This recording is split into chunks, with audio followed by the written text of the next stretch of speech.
What's going on, guys? Today's Thursday. I think it's the 18th or 19th of January. We are wrapping up on a foreclosed home. This is all that we've got left. It's a storage shed that hasn't been touched in years. Just a mess. These are the ones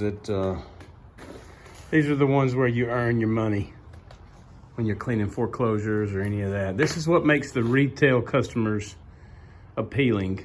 When you get one like this, it had a lot of furniture and had a drill press and all kind of stuff, but this is what we're working on today. Not too much more left and this one will be done. We've removed almost 100 cubic yards of debris from this property, and it's a 3-bedroom, 2-bath house. So it's just, I believe it's an estate and it hasn't been touched in several years and just a mess. So for these, we get paid $40 a cubic yard, so it's pretty good.